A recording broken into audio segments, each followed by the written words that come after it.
never thought I'd be starting over at 75. Not after everything we built together. Not after 5 decades of shared mornings, shared routines, shared glances across a crowded room. But then she was gone.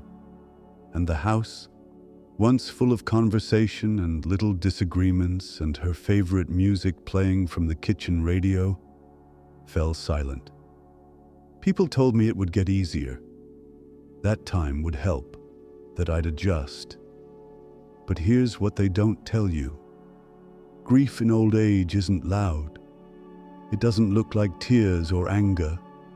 It looks like standing in the hallway, forgetting why you walked there. It sounds like silence over breakfast.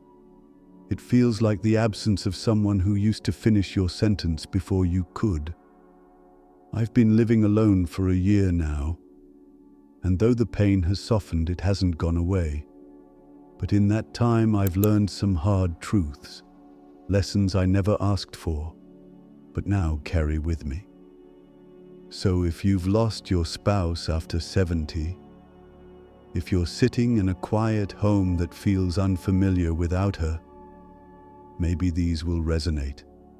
These are 7 things I've learned since she died, and I began the long, quiet work of living alone.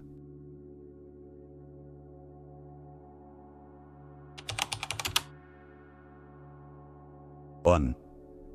The hardest part isn't the funeral, it's the morning after the funeral was busy. The phone didn't stop ringing. Friends came by with food, people hugged me, told stories.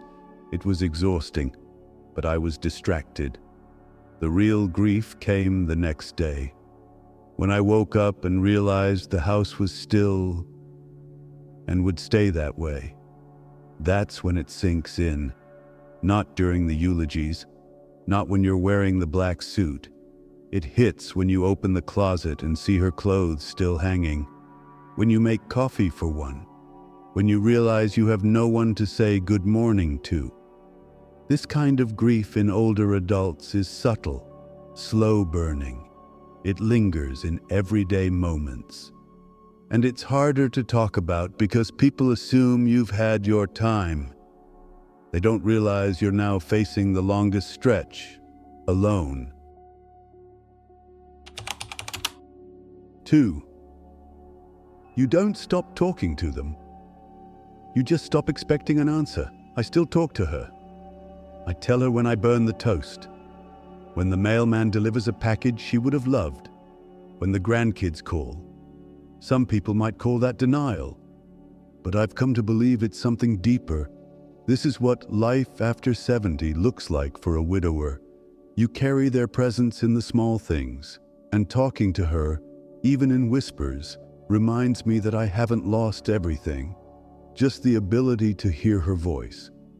A study from the University of California showed that widowers who continue internal dialogues with their spouse often report lower depression and stronger resilience. It's not strange. It's love, adjusted.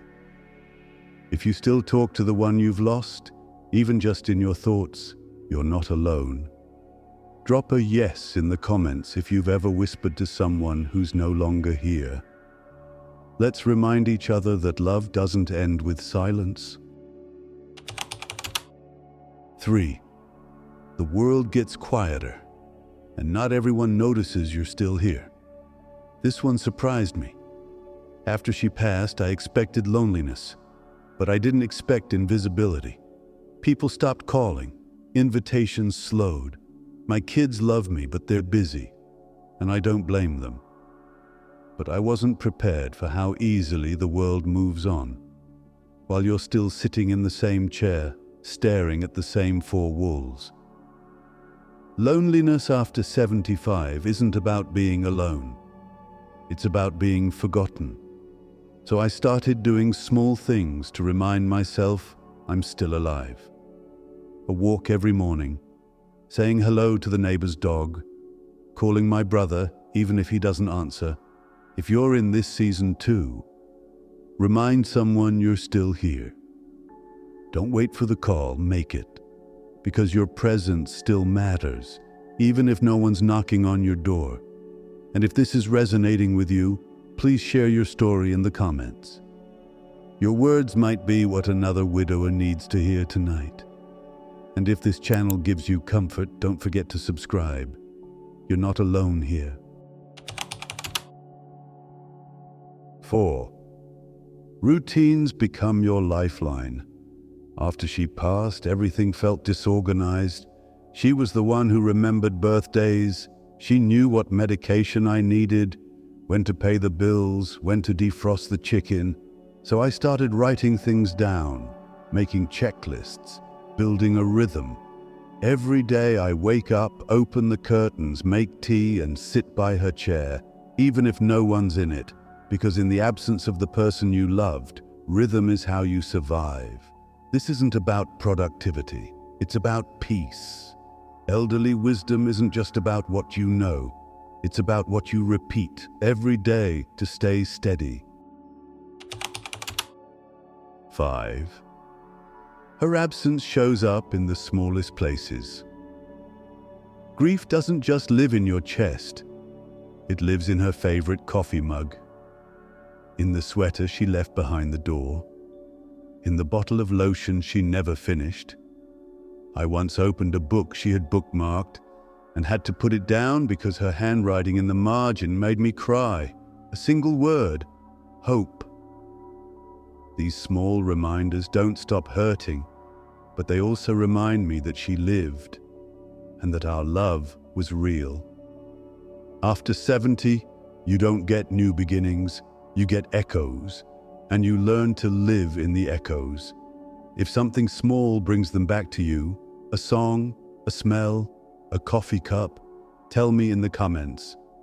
What object still holds their memory for you? Your story might help someone else recognize that grief isn't weakness. It's love with nowhere to go. 6. People mean well, but they say the wrong things. She's in a better place. At least you had so many years. It's time to move on. They say it to help. But what you really need is someone to sit with you and say, I miss her too. Or even just, tell me about her. So let me tell you now, if you've lost someone and people don't know how to support you, that doesn't mean your pain is invisible. It means grief makes people uncomfortable. But that doesn't make your grief any less valid. You're not broken. You're just carrying more than most people can see. 7. Healing doesn't mean forgetting. It means remembering differently. In the first few months, I avoided her photo. I couldn't hear her voice on old videos. But slowly, I started letting her back in. Now I keep her photo in the kitchen. I play her favorite music on Sunday mornings. I've even started cooking one of her old recipes, badly, but I try. Because I've learned something no one told me. Healing isn't erasing. It's learning how to live with what's gone, without being crushed by it. Grief becomes love that no longer has a place to go. And eventually, that love settles into the walls of your life, quietly, gently. If you're living alone after 70, after losing the one person who knew you best, I see you. This life isn't what we planned, but it's still yours. Don't believe the lie that you're done, that your story ended with theirs. You're still here.